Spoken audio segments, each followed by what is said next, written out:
For today's video guys, atuan ang ipanghatag ang solar no, kaya naabot na.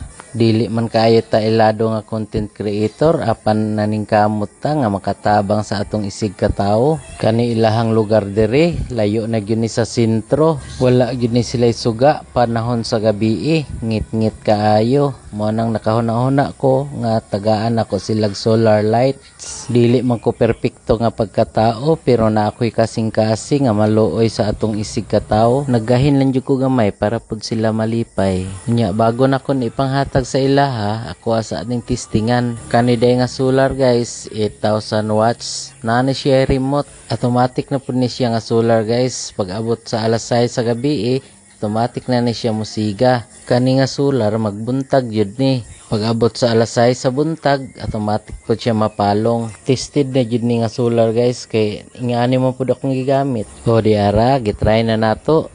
Siga, diba? Bisag adlaw, pwede ni siya pasigaon, kaya naman siya remote. Og panahon po sa gabi, pwede ra po ni siya palungon, og dili ka gusto matulog nga naay suga. Ang kahayag, nagsimbolo po ni og kalipay. Ang makadawat ani akong ipanghatag nga solar light, deserve po ni para sa ilaha, kay nangandoy po sila og kalipay, labi nagpanahon sa gabi. Kani akong matagaan, 11 ka pamilya ni. 12 ka solar akong gidala, kay butangan pod nako ang ilahang purok. Isa-isa na nako ni gihatag sa ilaha.